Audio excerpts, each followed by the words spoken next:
Greg, this one's for you. How do you get more bang for your buck out of a sprint retrospective? I mean, I've seen a lot of worthless ones. I've seen some that are pretty good, but like we're only there for a short amount of time. What do you got?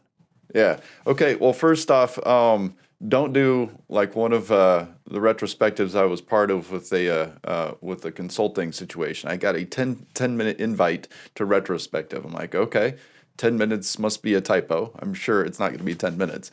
I showed up on the Zoom call to audit this retrospective, only to have all members from the team show up on Zoom with their cameras off. And somebody immediately began to share and said, here's the list of complaints that I got in my email. So I boiled these down to the two biggest complaints, which are these two. Are we cool with these? And then everyone put thumbs up emojis and then logged off. I had not even gotten my coffee mug down from my lips yet. And I was the only one with camera on. I was in shock. I was paralyzed, and I have used that illustration ever since. That is not how you do retrospective. The point is not to just get a bunch of grievances out on the table and move on with life.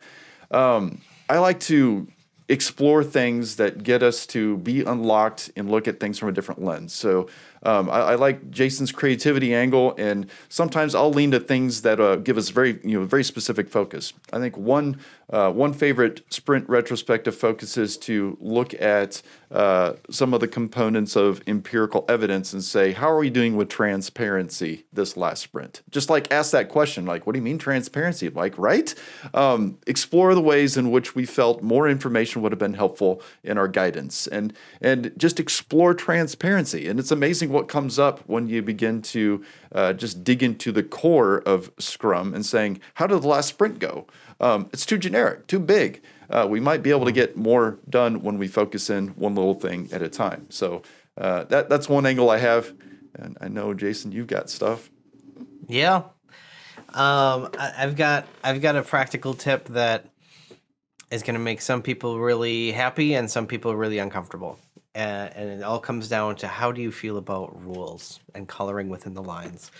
I've seen a lot of teams rely a bit too heavily, in my opinion, on retrospective structures. Okay, and what I mean by the structures, or you could call them the facilitation techniques, I suppose. It's, you could say the 3 columns of what went well, what could have gone better, and what should we improve on, or the sailboat retrospective, or the speedboat retrospective, or the hot air balloon retrospective, like learned. Like, I don't have a problem with any of these. I like some of them quite a lot. But where it kind of goes off the rails, ironically enough, is when we stay on the rails too much, and we're locked into those structures, and we're afraid to just follow a thread and read the room and say, you know what, we all seem to be talking about this thing. Let's have a conversation and try to generate some new idea out of this. I think sometimes Scrum teams forget the point of a retrospective is not just to fill out 3 columns or whatever structure you've chosen. It's to come up with a way to be a more effective team. And so some of the biggest and best retrospectives that stick out in my mind were ones where we went off the rails, and maybe we started with the structure, but then halfway through we added a conversation topic, or we added a 4th column because we needed some other structure. There was one where I just said, hey, everybody fill in the blank. What I want our top leadership, our senior leadership to know about this project is fill in the blank. And it was just because I was reading the room, like everybody was really frustrated and burnt out, and there's a lot of things that needed to get vented that management was unaware of. So don't be afraid to color outside the lines, change things up, use a structure if it helps, fine, but don't feel locked into it. That'd be my top tip. All right, my top tip is around your attendance list. So who should be in your retrospective? I think I've heard that one a million times. First of all, your entire Scrum team needs to be there. That includes your product owner. I don't care what crazy things you've read on the internet, because anybody with $50 and time on their hands can start a blog and write whatever the heck they want. So product owner needs to be in the sprint retrospective. And so, what if the product owner is the customer? We can't have them seeing our dirty laundry.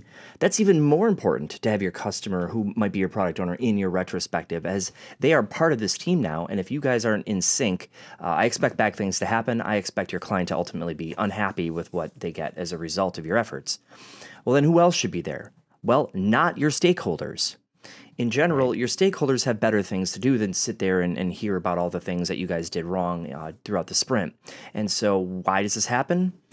Sometimes we butt the review right up against the retrospective and nobody says meeting's over and we just kind of bleed from one to the next and your stakeholders don't know when's an okay time for them to leave. So let's be clear about when that meeting is over, the sprint review that is, and when the sprint retrospective picks up. Let's make sure we've got the right people in there to make the most out of that event and get the most bang for your buck. Hey there. So if you're here and this is your first time and you're interested in growing in your agility and understanding things like Scrum and other agile topics, then be sure to get started by hitting that subscribe button and also that bell. You're going to get notifications and I don't want you to miss out on a thing.